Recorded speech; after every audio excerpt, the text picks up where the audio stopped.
Day of History on the Edge. My name is Tjaša and I have a great honor to introduce today's speaker. Matej Ivančík works at the Department of General History at the Faculty of Arts, Comenius University in Bratislava. So his research covers civil society, nationalism, and intellectual and political discourses in the late socialist and post-socialist Czechoslovakia and Slovakia. He has recently cooperated in a project called A Game-Changing Year, Czechoslovakia in 1968 and Europe, where he has focused on both late socialist and post-socialist narratives of remembrance. So the main attempt of his current research tackles the intellectual history of emerging forms of civil society, national politics, neoliberalism, and democracy in Slovakia within a broader frame of both Czechoslovakia and Central Europe. So Matej has recently been a visiting fellow at Inštitut in Vienna. Before that, he carried out a research internship at the Institute of Contemporary History at the Czech Academy of Science and the Open Society Archive in Budapest. And he is now, I am happy to say, a visiting fellow here at the Institute of Contemporary History. So please, the floor is yours. Yeah, thank you very much for this very kind invitation, and also thank you very much for having me here. I find this as a great opportunity to develop my research and build up a networking that's already existing. I shall move to my presentation. I will be speaking today about the memory of neoliberalism, basically, or economic transformation, or something that is in historiography called as a neoliberal turn. My presentation is a part of my research that will be hopefully published with a book on neoliberal turn, or the memory of neoliberal turn, conducted by Veronika Pehe and Joanna Wawrzyniak. So this is the part of my research that I would like to present. So without further ado, I will move to the first slide, the introduction. I will try to, there are a couple of quotes and I will try to read them for better maybe engagement. So for the first one, to put it simply, we should have been more empathetic and kind. This is also the title, but also the quote from Ivan Miklos, whose recollections came out last year. And he is the figure of neoliberalism in Slovakia. I will address this in further slides, but this is just to have a sort of like a description of where we are, where some people connected to the economic transformation are today, with understanding and remembering the neoliberal turn or the economic transformation of then part of Czechoslovakia, but then after 1993 Slovakia. So again, this is about memory politics of the post-socialist transformation, mostly economic but not solely economic transformation in Slovakia. I will hopefully not bore you with another quote again, but that I find really important. It's a recollection of a former manager of the sugar beet factory in southern part of Slovakia. That was a very strong part of Czechoslovak economy, the sugar production. It had a long tradition since 19th century. So again, I remember that at the beginning of the privatization of the state's enterprises carried out by the state, an idea was contemplated that the food industry companies' shares would be purchased by the farmers and suppliers themselves up to 30% of value, thus sharing the responsibility for the management of the very enterprises. The sugar beet producers would dispose of a certain control power over production of sugar. They could buy additional shares and participate in the management of enterprises. It would be a model similar to that of which was a common practice in Germany or in France, where the farmers owned the sugar factory shares. This very good idea, I don't know for what reasons, did eventually not take place. And basically my contribution today would be about why it did not take place. Not strictly politically and economically speaking, but mostly discursively, why there were sort of obstacles in undertaking the part of something that might be a little bit more common in Slovenia or other countries. I would start with a sort of a economic prehistory and the nature of democratic revolution in 1989. So there should be addressed that there were some structural differences between the Czech part and the Slovak part economically.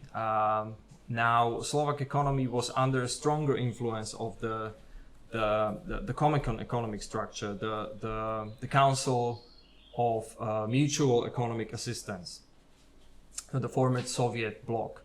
The Slovak part was mostly predominantly focused on heavy industry and arms production, and this was the part of the country which was heavily industrialized, and since the 1970s, after the 1968 moment, and since then it was understood somehow as a modernization project that should be, that should take the Slovak part of the country to the same level as the Czech part. However, in the 70s or during the 70s and the 80s, the Czech economy was gradually shifting towards more internationalized and more advanced style of economy, less focused on industrial production and heavy arms production, and more focused on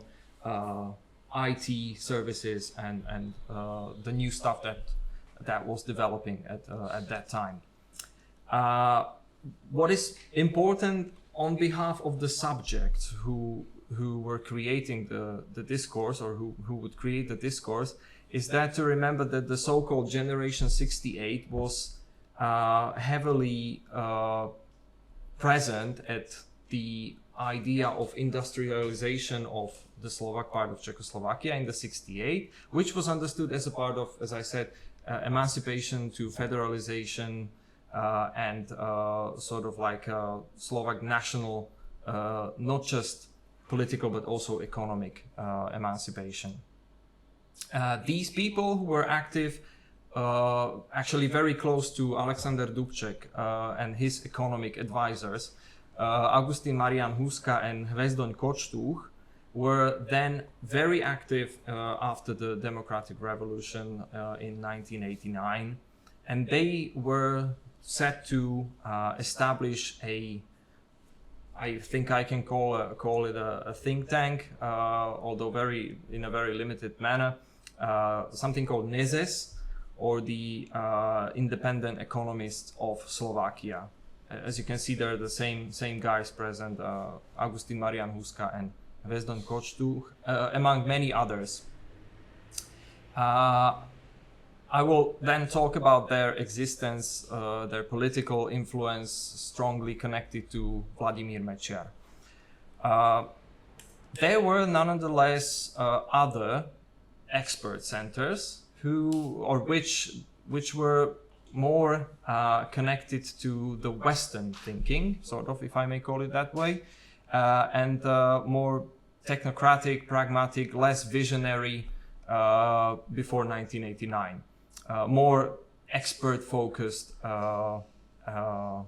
field, and there were people such as Jozef Kučerák, Alica Kršáková, and Ivan Mikloš, who were gathered around the Economic University or the Prognostic Institute at the Slovak Academy of Sciences. Now these guys, Augustin Marian Huska, Hvezdoň Kočtuch, Alica Kršáková, and Ivan Mikloš, they were all participating in the democratization moment, and in the very early days after the democratic revolution, they were cooperating together. They all became part of the Public Against Violence, the Verejnosť proti násiliu, VPN movement, which was the Slovak equivalent of the Civil Forum, the Czech Civil Forum, and they all together were responsible for the economic side of the democratization. I shall stress one thing here, and it's the very democratic nature of the revolution in Czechoslovakia. This is a strong moment that needs to be addressed because it had a lot of consequences in political groupings and many other features. And this is the issue of the democratic participation of people in the November 17 democratic revolution. It is unlike, for example, Hungarian or the Polish negotiated revolutions. The Czechoslovak democratic revolution was strongly visible on the factory levels, on the district, local, or municipalities levels, where people demanded participation in every possible way, including the economic way. So the VPN lower echelons, if I may call it that way, were very strongly present in every factory in Slovakia, demanding something very close to what we were hearing in the quotation from the sugar beet factory manager. Now I shall move to my interpretational framework, the understanding of like what was going on and what somehow bore the continuation of the political development, not just throughout the 90s, but also after 2000 and basically until 2015 or maybe even until today. It is really hard to track it precisely, but sort of like some continuities of this framework can be visible. And I call it like the original sin. The original sin of dividing the political discourse based on many other features, but economy was a strong part of this division. And my interpretation would somehow go around the understanding of the political discourse as the impossibility to escape or avoid this sort of division, binary discourse that sort of works like a sin and an impossibility to think politically in many ways. You know, I will try to dwell a little bit deeper in that and explain that.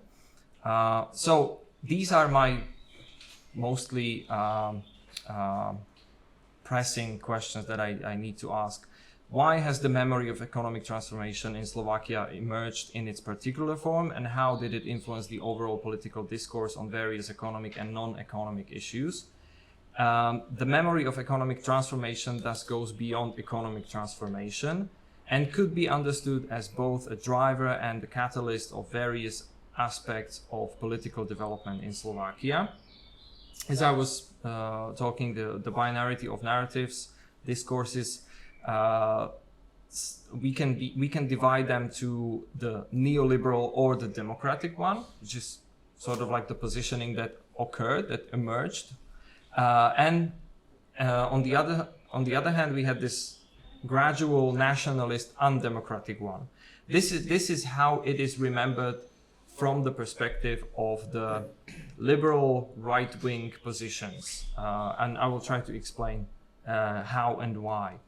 And the binarity of economic discourse and precisely the memory of it represents an agent of the original sin, which substantially informed the way political contestations and pre-election clashes, debates and ideological battles were held.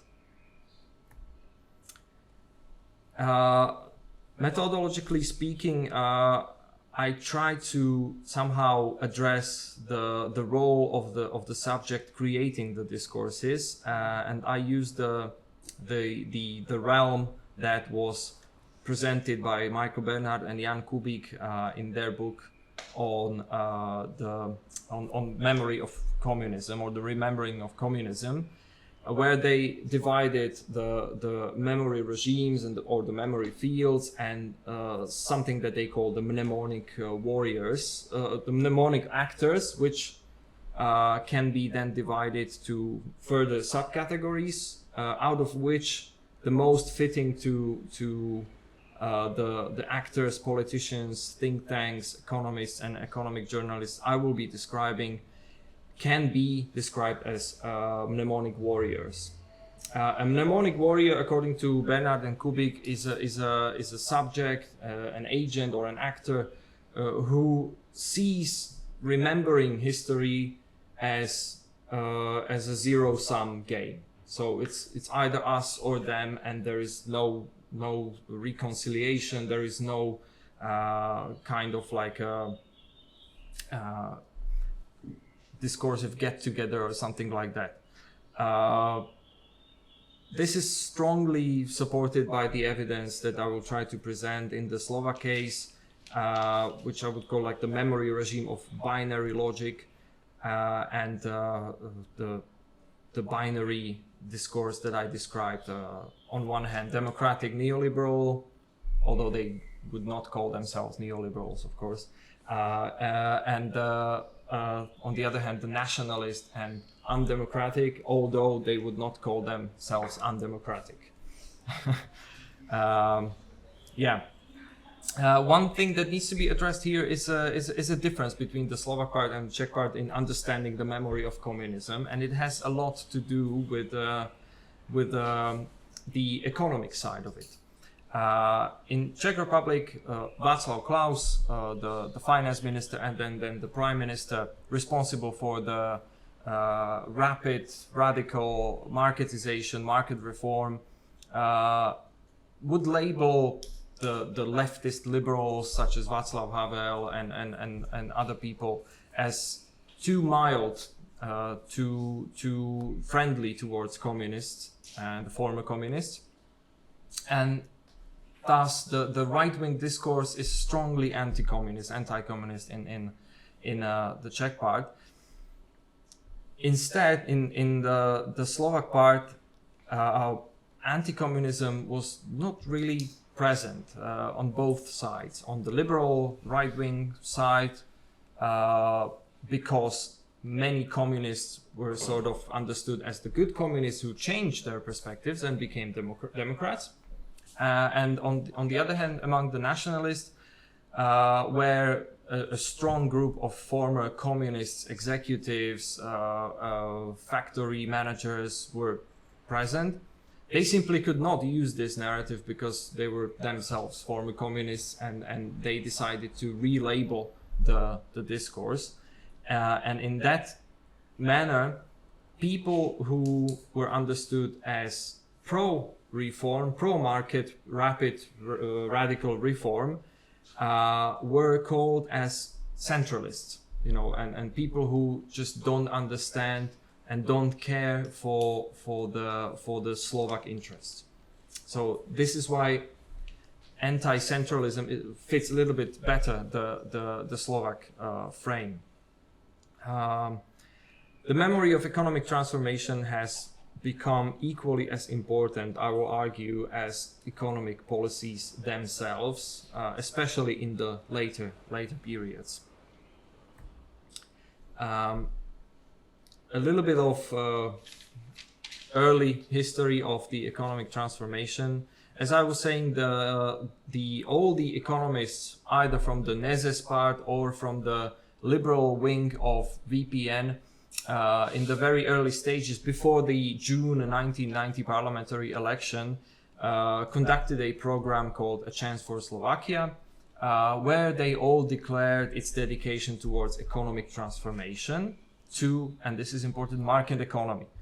But not everybody understood market economy in the same way. On the other hand, what is really important to say that A Chance for Slovakia program bore a social message, a very strong social message, declaring willingness to take care of the weaker, young families, pensioners, and the disabled. But it nonetheless criticized the state as a bad manager. So both of the groups still working, till the election closely together. They were denouncing the state as something that should be, good for managing public money. So I would probably move to like where the shift began politically and where it was beginning to be visible, and that is heavily connected to what I was speaking at the beginning about the democratic nature of the 1989 revolution and the participation. Because not only they understood market economy differently, but they understood democracy differently. On one hand, there was this liberal wing in VPN that understood democracy as a liberal institutionalized form of, democracy, where something as a liberal distrust of the masses, distrust of the people was strongly present. And on the other hand, the other group of VPN, which will be set to form the movement for a democratic Slovakia and later on the movement for a democratic Slovakia, they understood democracy as a matter of participation,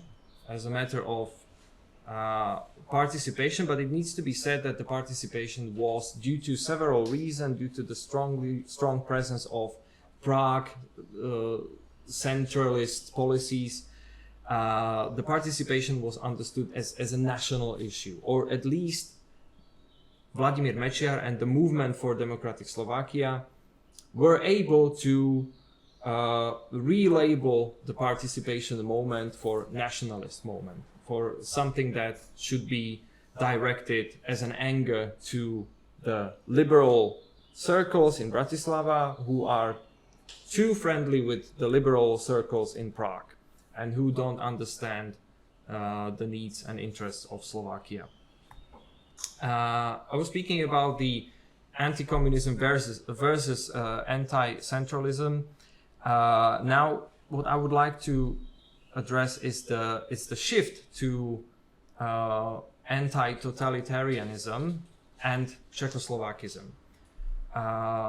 Anti-totalitarianism was used as a negative label by the liberal wings, pro-economic reform wings, a wing of VPN, to label the nationalists, because they draw upon somehow an existing yet constructed discourse of Slovaks being not able to take the right side of history in the previous periods, namely the war state, the fascist Slovak state, and then the normalization, the so-called normalization period after 1968, where the Slovak Gustav Husák was a president.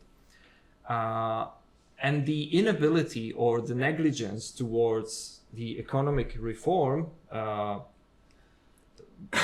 sort of like a Clausian or like Balcerovich-like reform, was immediately connected to these negative sides of history in Slovak history, to use the label that Vladimír Mečiar and the more nationalist-leaning groups were simply totalitarian, and they want to reintroduce some sort of totalitarianism in Slovakia because they were denouncing economic reform. And it was, if you would check the newspapers, it was present everywhere, do you want to go back to totalitarianism? If no, then you have to opt for the rapid economic transformation, and no role of the state, no care for the heavy industry, for example, the arms production, and any kind of like a transitional period. On the other hand, the guys who were labeled as totalitarianists would use a negative label of Czechoslovakism to address the liberal elites and the protagonists of the 1989 revolution from the Bratislava center. It actually fit quite perfectly because the liberals from VPN talking about totalitarianism in Vladimir Mečiar circles would simply, say, okay, we had a fascist Slovak state, but it was a Slovak state, and you guys from Bratislava and Prague are telling us that this is not good just because it was Slovak, So that's part of the original sin, but the non-economic part of it.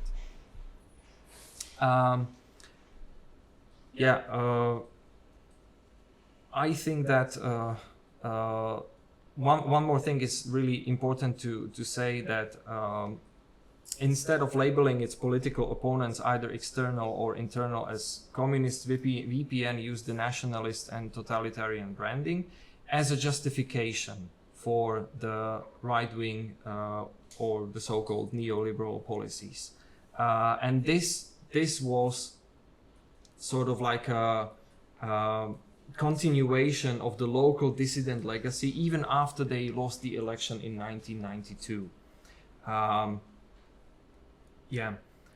I will show you this person. This is Ivan Mikloš. You may know him or not, but I like the picture on the left where you can see your money, vaše peniaze. He was a person who, after Jozef Kučerák, was responsible for privatization. He was 30 and he became a minister of privatization, a newly established ministry.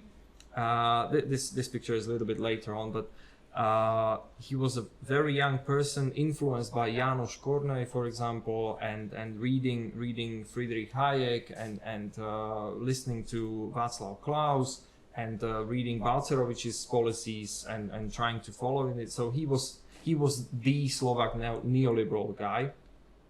And actually, this paper is somehow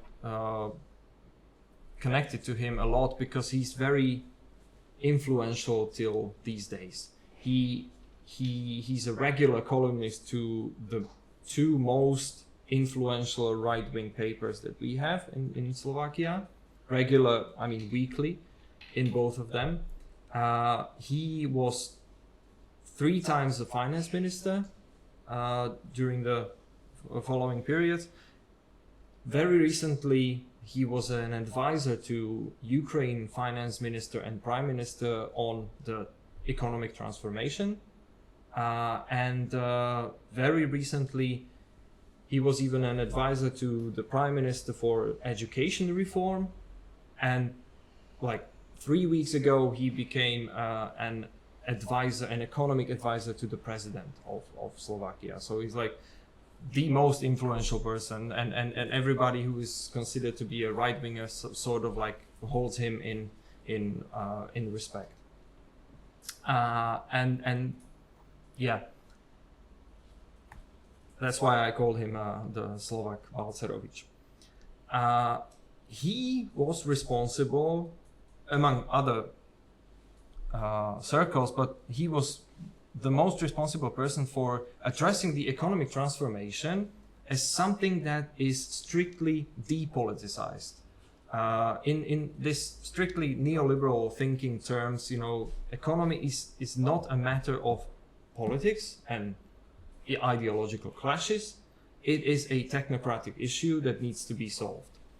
And he established and sort of like strived and went for this rationality versus irrationality logic. Something is either rational because it makes sense economically during the 90s, like very much neoliberal-like, or it is irrational, and it doesn't make any sense to do it. Not because politicians say that, but because economists say that.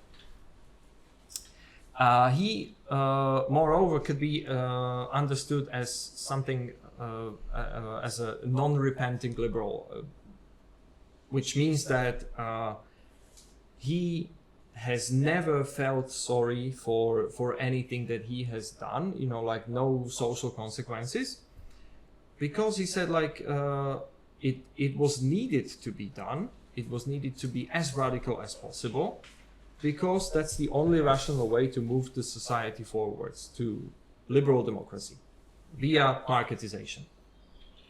On the other hand, we had this sort of clashes between the non-repenting and repenting liberals, who, I mean, the repenting liberals would say that we meant it in a good way, but we made a mistake, and the mistake consists of letting the affairs to economists. And this is, for example, Martin Milan Šimečka, who is also an influential journalist and figure, whose son is currently a deputy chairman of the European Parliament, and also a chair of a liberal progressive party in Slovakia. So this is just to stress that Ivan Miklos is still holding the same positions that he was holding in the 90s. Perhaps he's made slight changes, but like the basics is still there, and the basic understanding of economy as something technical is still very much present. I put here the influence on economic journalists because especially Ivan Miklos, and this is like a commonly known fact in Slovakia that you can also find sources for. Many journalists would talk about it, that when there was an attempt to reform something, let's say to introduce the flat tax, Ivan Miklos would call to the economic journalists and tell them like why they were wrong, and why they should change the articles in the newspapers. And some of the editors-in-chief would even, you know, step down because of this influence of the economic minister. You can find this like in recollections of many economic journalists and political actors, that it was a common practice that the economic journalists, before writing an article, would call Ivan Miklos like if this is okay to write, you know, and so on. The beginning of the rationality and irrationality, and also the continuation of the debate, is found in something that is called the voucher privatization, which I will show you. This is the voucher book that even I remember my parents having in a cupboard. My grandparents, they also had it in a cupboard. The idea of voucher privatization was that everybody would gain some 1,000 crowns, you know, and then they can buy shares in factories. And what Ivan Miklos was as a strong proponent of this method, he was doubling down all the time on the idea of voucher privatization, saying that it was the most democratic and most efficient method of privatization, the socialist economy. Again, he as a non-repenting liberal could find pretty much opposition towards this kind of thinking, because many even right-wing economists would say that the voucher privatization was a total failure because of the missing of institutional framework for that. There were no laws guaranteeing, you know, that you will not be robbed or something like that. But again, Ivan Miklos would say that this is the most democratic thing that you can do, and it's like the most close to market understanding of society. Immediately after introducing the voucher privatization, the Nezes group, which I was speaking at the beginning, the Hvezdon Kočtuch and Augustin Marian Huska, connected to Mečiar, started to build even stronger connections to Vladimir Mečiar and trying to capitalize on the opposition towards voucher privatization and marketization. They had plenty of reasons for that. Most of them, of course, was the price shock, the strong shock that the society felt, the decrease in wages and salaries, the decrease in living standards, everything, especially in the Slovak part of Czechoslovakia, due to the nature of the industry around I don't have the exact number, but it was strong disproportion between the Czech part in terms of unemployment and the Slovak part of unemployment. It was like two times more or something like that. So especially the Slovaks had reasons to hate the change. The contestation between VPN's economic stances and NEZE's eventually laid ground for neoliberal voices to be reinforced at the former and nationalist stances at the latter. Especially after the period of Mečiar's government, which I will address in a moment, this served as a huge legitimization or justification for introducing neoliberal reforms, because the Mečiar's government did not actually stop the voucher privatization immediately. They went on, and they even went on with privatization that was strongly connected to nepotism and clientele and very much doing it like without foreign capital in the hands of Slovak entrepreneurs. And that's why I call it the 90s argument, which every time after the Mečiar's government ended in 1998, people could simply say, you remember what happened during Mečiar. It was undemocratic, heavily undemocratic, like no doubt, strongly nationalist and economically inefficient. So that's why we need to double down. We need to go through even more quicker and prudently through the economic transformation. This is very just a short remark that the 90s in Slovakia are understood as a very short period. It's just 1992 and 1998. It's just 6 years, but this is like the essence of the 90s in Slovakia.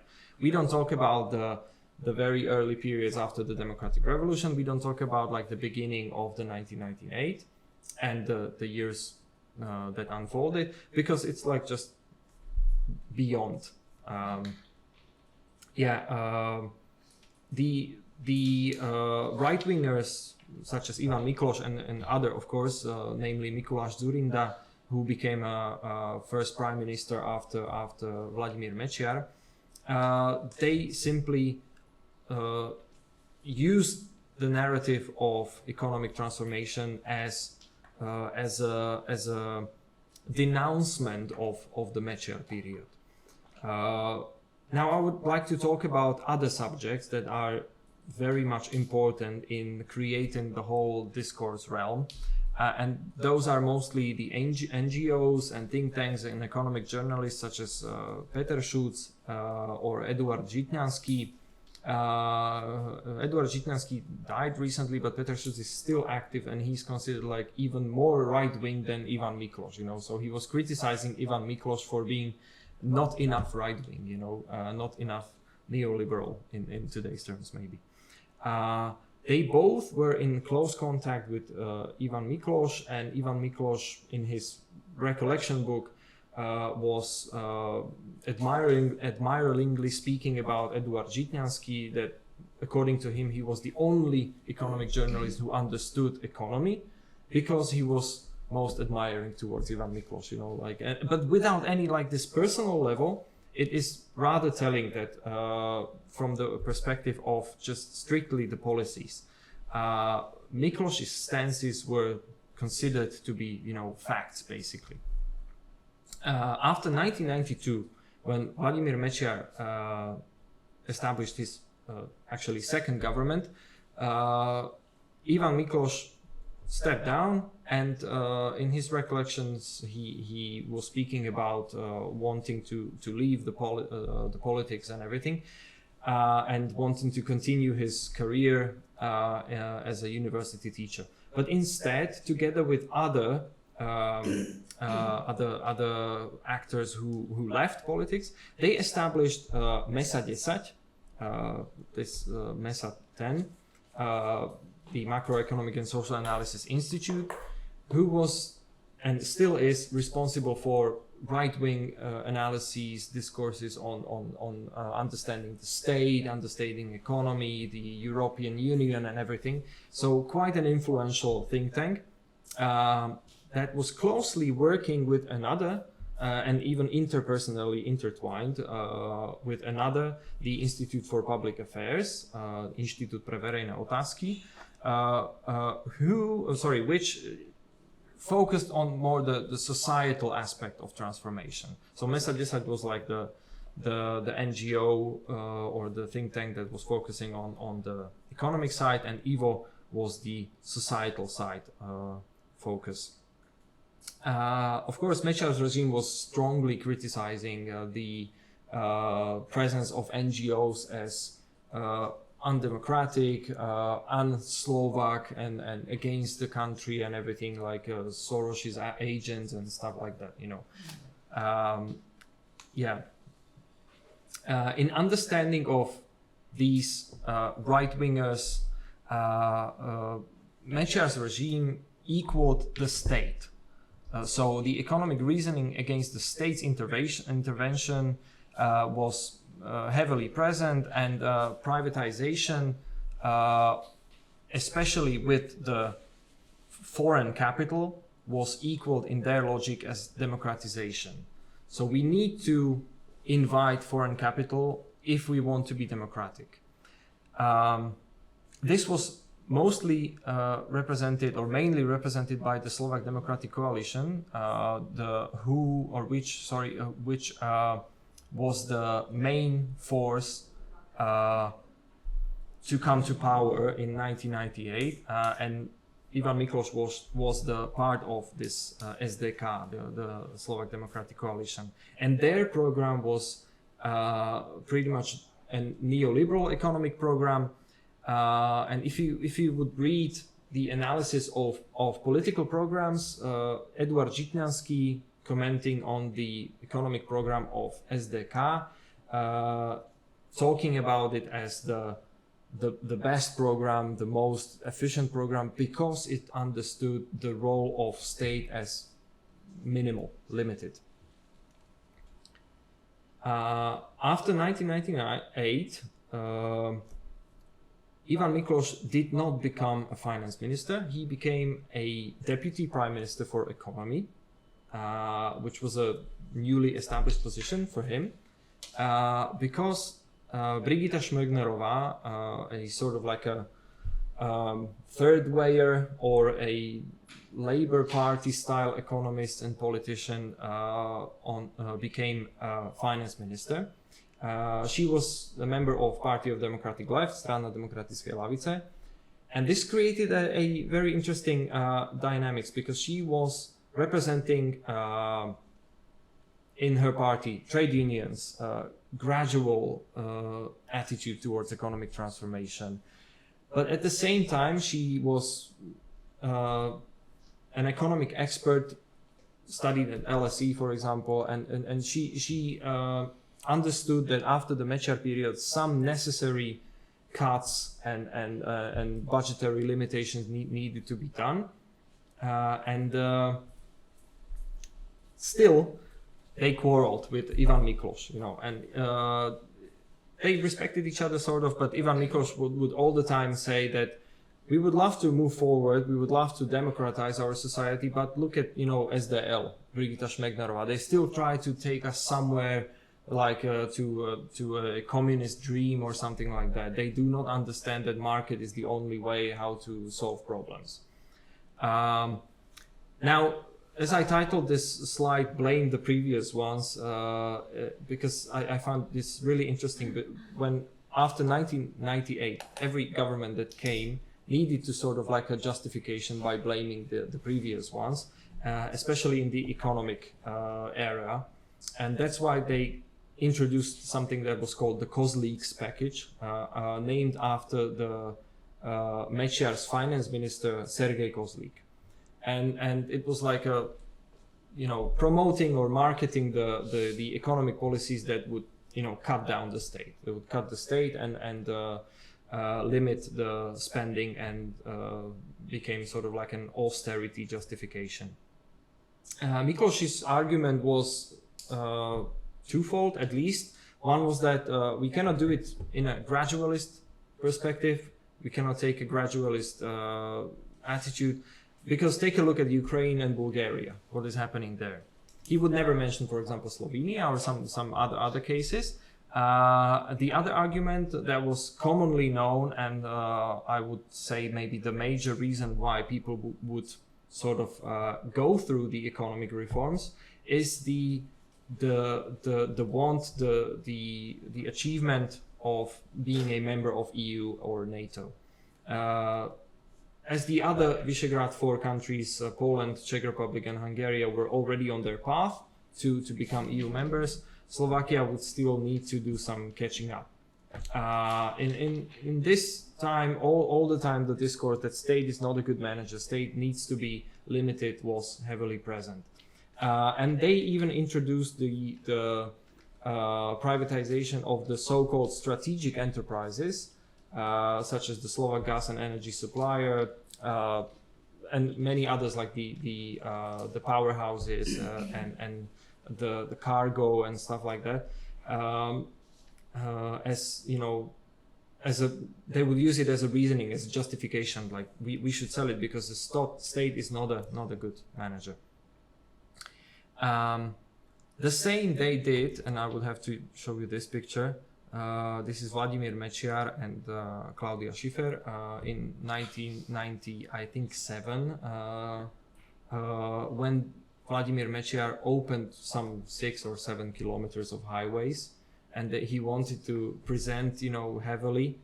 So he did things like this, he would invite and pay Claudia Schiffer to open the part of the highway, to make a huge, promotion of it somehow. And this was like considered among right-wingers within the right-wing discourse as something that is like just spending money, and it was heavily connected to any kind of state spending money. So when they came to the government in 1998 and then in 2002 again for the second time, they would say, like, we are not going to build highways because it's just spending money, like on public purposes that doesn't make any sense. We need to cut the spending, we need to conciliate the budget and everything. In 2002, in the second heavily right-wing government, Ivan Miklos became a finance minister. In his recollection, and in general recollections of any right-wing economic journalist, you would say that this was the best government because they did not have to deal with the Party of Democratic Left, and they did not have to go through any obstacles of some weird idiosyncratic economists who do not understand the power of market. So the most radical reforms were introduced exactly during this period. For example, introducing the private pension system, the so-called second pillar in Slovakia, again arguing and justifying it as a rational choice, that it's simply rational to have your private pensionary, insurance. According to Hilary Apple and Mitchell Orenstein, they argued that among the countries which introduced the second pillar pensionary system, Slovakia was the most radical, very close to Chile, and because we had this like 9% to 9% proportion, which was Czech Republic and Hungary, they had something around 4%. Then 19% flat tax was introduced, the VAT, and not just the VAT generally. The tax was 19% for everything. This was done by Miklóš's finance ministry, and it was worked on by Richard Sulík, who later in 2010 entered politics, the political arena, on this neoliberal promise of, you know, see, I introduced the 19% flat tax. I am the good one, the person who understands economy. The social fiber of society and the state's understanding of social fiber was also distracted. The so-called tripartita, the negotiation process, negotiation platform between the unions, the state, and the employers was abandoned during this government of when Miklos was the finance minister. It was reintroduced by Robert Fico in 2006, heavily promoting like we are bringing back the social peace, you know, like something that Miklos, the destroyer of Slovak nation, completely dismantled. I would address a couple of influential analysis pieces from journalists and NGOs and think tanks who simply could not understand why Slovaks are not welcoming the rapid reform marketization, and they tried to analyze it. And they analyze it in various ways, and some of them are, I would consider them even funny. Some of them are just hilarious from today's perspective. For example, they understood a journalist, very conservative and economic neoliberal journalist, Stefan Hríb, in 2001 was conducting an interview with Ivan Miklos, and they were simply, you know, talking about Slovaks being impatient in enduring the shock therapy. You know, like, how is this possible that they are such an impatient, you know, citizens?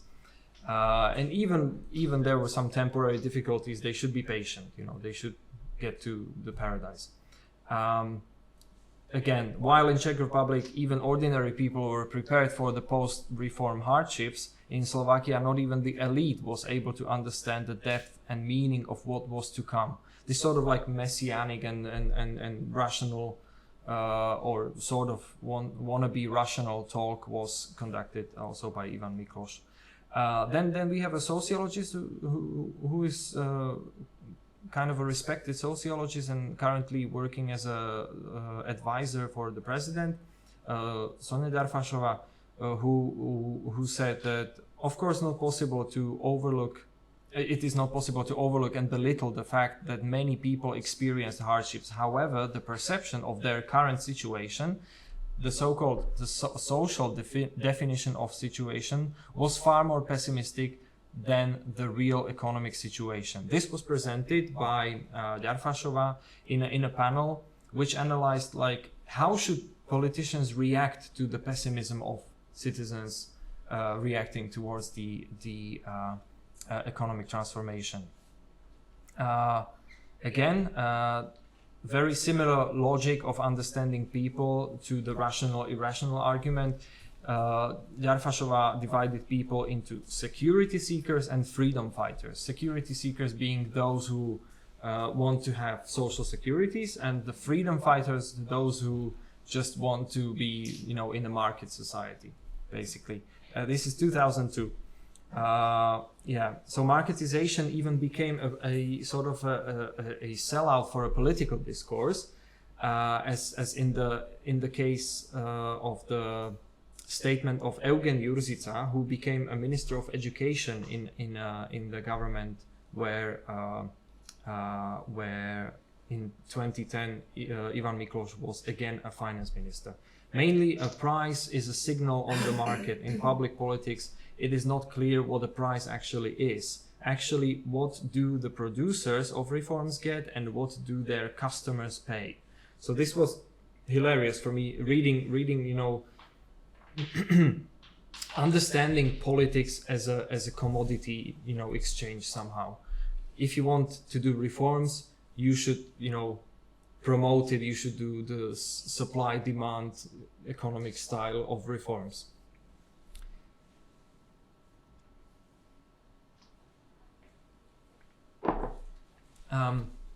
In 2006, Robert Fico's government, together with Vladimir Mečiar and another nationalist nationalist, obscure figure called Jan Slota, they created a government that was strongly opposed to anything that Ivan Miklos represented. They used heavily Ivan Miklos's negative legacy, and they capitalized on that. They would, they would say that they will sell no other strategic enterprises. Everything will be just owned by state. As I was saying, they introduced this tripartita, and they started to build highways heavily, although poorly but heavily. They started to do the highways because it was the opposite of what Ivan Miklos wanted. So they continued and they capitalized on this binary logic. After the 4 years of Fico's government and the financial crisis, of course, a new government, very right-wing oriented, Iveta Radičova's government, they introduced the Fico tax, like very similar to Kozlik's package. They introduced the Fico tax, where they increased the VAT from 19 to 20%. And they said it was because of Fico's recovery politics and state intervention and spending money. Here I have just two more remarks as for the content. The Friedrich August Hayek Foundation was founded or established in Slovakia, and they, during the Radičova's government, they obtained a state procurement donation to facilitate the performance, like a theater play, for high schools and even elementary schools, but mostly for high schools, where they would explain why the state is a bad thing to have, why paying taxes is bad, why it doesn't make any sense, why shouldn't we have social services and stuff like that. So this was a they got money from the state to present why the state is wrong. And they are still and were connected to the Richard Sulík party. That was the guy who helped Ivan Miklos introducing the 19% flat tax, who established the Sloboda a Solidarita party, the Freedom and Solidarity party, and who became, together with the party, a member of the Iveta Radičova's government, strongly anti-European Union, but on economic basis. Not that they are some sort of like nationalist figures, but they understand European Union as communism, basically. Like this kind of right-wing discourse. And they, again, by another think tank, the Institute of Economic and Social Studies, very strongly present in daily papers, commenting on all the issues. They were, all the time being declared as the ones who have the best economic program, just because they, are trying to limit the state and they are against European Union intervention and stuff like that.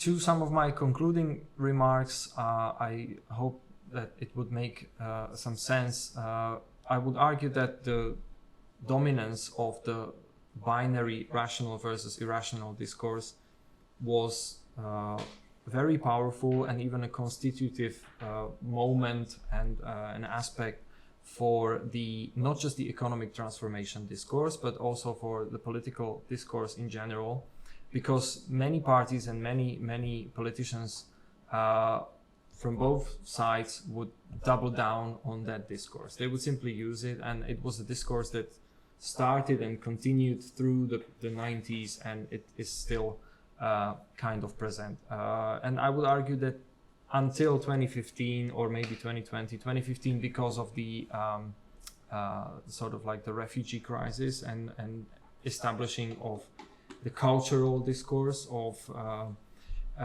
Christian values and other cultural topics, where the economic discourse went down a bit. it was pretty much impossible to not touch the binary logic. Also, by the case of Ivan Miklos, I think we can say that the mnemonic warriors in forms of think tanks, NGOs, and politicians and other actors is still present, and they would still hold this discourse continuity till nowadays. So I thank you for your attention.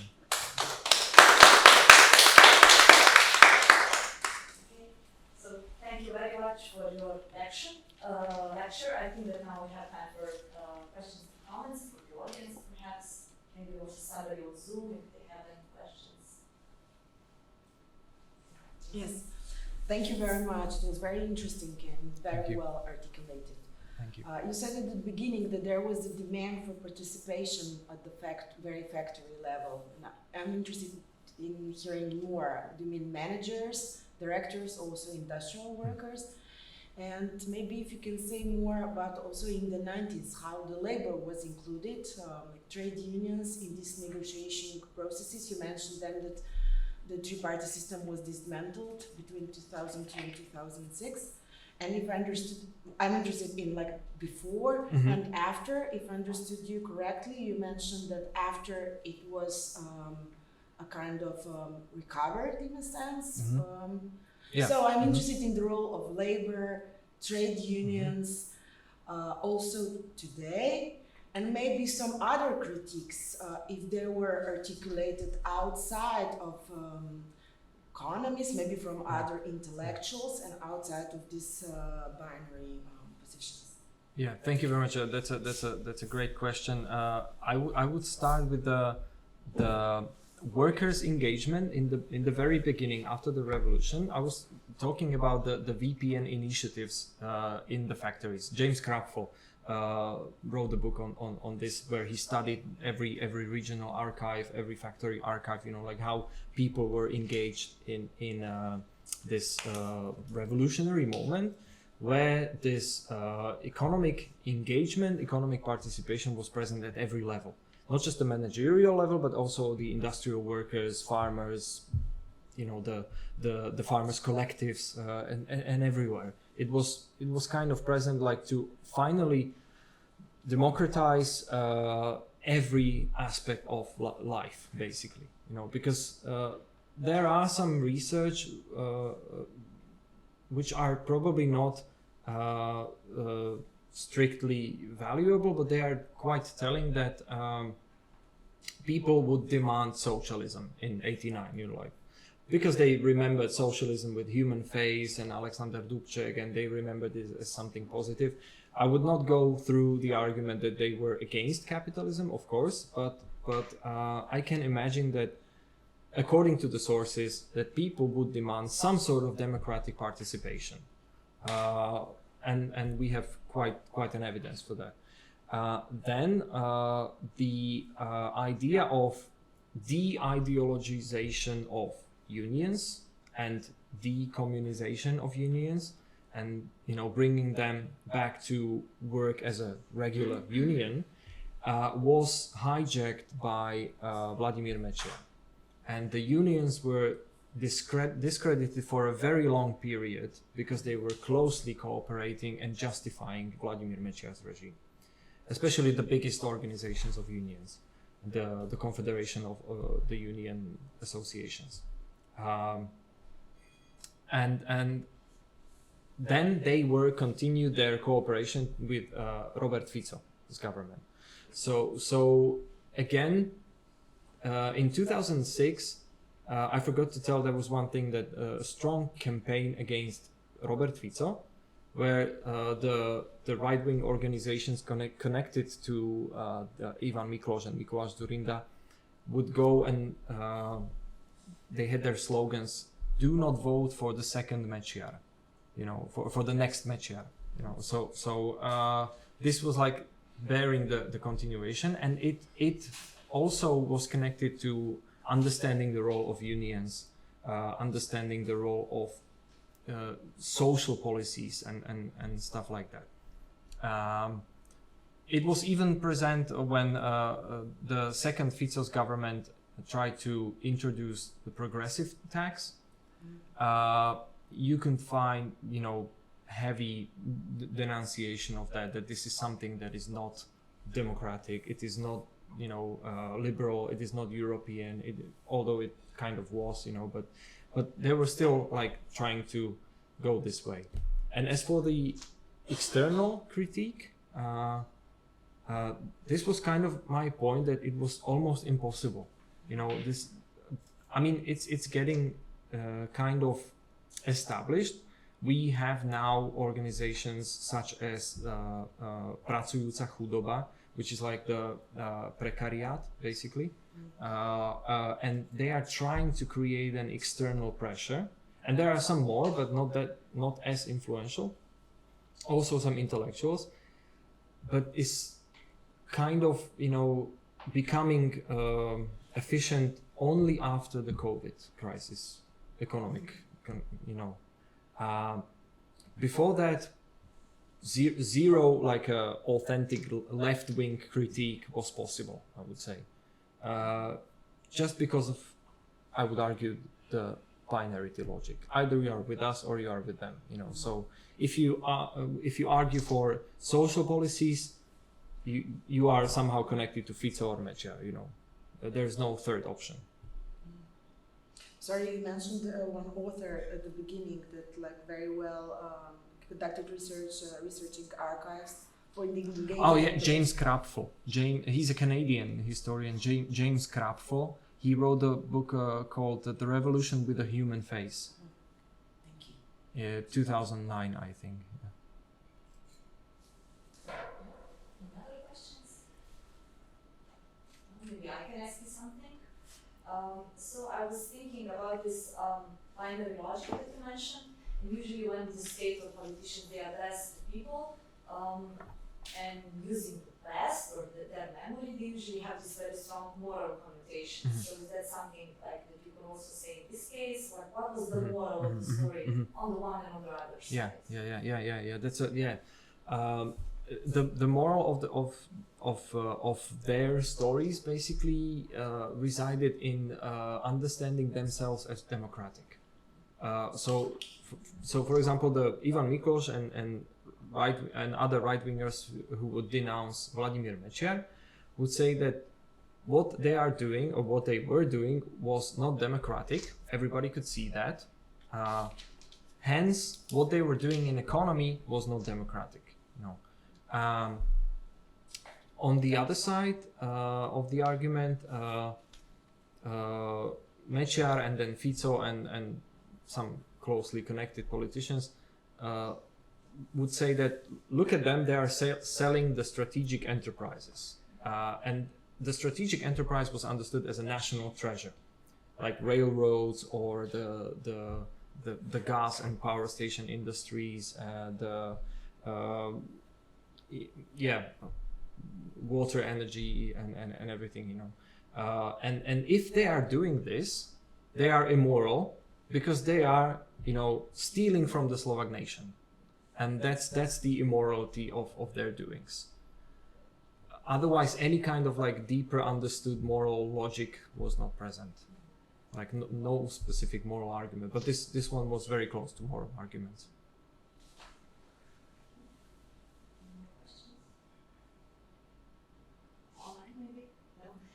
Then sorry, Okay, I myself. Please do, yeah. I was just wondering what were the main kind of events or situations where politicians or the state addressed the public with this.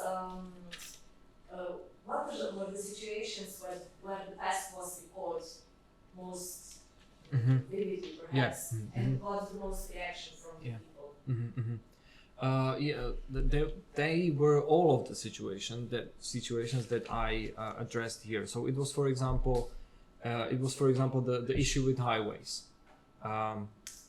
When Fico came to government in 2006, he heavily promoted building of highways, and his famous line in 2006 was, "In 2010, 10, there will be a highway to Košice, which is like across the whole country, you know, which is like sort of like an emblematic problem of Slovakia, that we still don't have connected two biggest cities by the highway.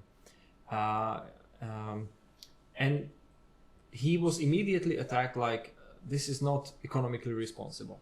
We should get money from elsewhere. We should, you know, do some other stuff. And this reminds us of Vladimir Mečiar, who was spending money for highways. Other parts, for example, the legacy of November 17, 1989, strongly present in this like obsession kind of memory policies, as Enzo Traverso, that he had this like formations of memory policies, this obsession instead of like a proper memory policy. Whenever Robert Fico or Vladimir Mečiar were asked about November 17, Robert Fico's response was, "I don't remember that day," for example. Or there was a famous line from now a dead chair of parliament, Pavel Paška, who was a chair of the parliament in the first Fico's government, when he was asked like, what did you do on November 17? And even the question is like very loaded, because they understood that like they were former communists and they wanted to, you know, the journalists wanted to show their communist past, you know. So they asked him like, what did you do when November 17 came? And he was like, I was doing my kitchen tiles, you know. And it's sort of like then you can find remembrance, like public spaces. People would, you know, attach the tiles to the wall and, you know, painting like November 17, you know, like, so this like tiles thing is an issue in Slovakia, I know. So and on the other hand, the right wingers, the people who would, you know, reclaim all the time and own the sort of like a dissident and post-dissident legacy of November 17, they would, you know, strongly remember the freedom aspect, the democratic aspect, and even the economic reforms aspect. Okay, if there are no more questions, I think also online. Okay, then thank you again for your speech. Before we end today's event, I would just like to invite you to our next event, which will be on Wednesday, the 22nd of June. We will have Libora Olsen-Duhova, who will speak about censorship in Czech and Hungarian academic publishing, and you are also kindly invited to that lecture. So thank you again, and Thank you very much. Thank you. Thank you very much.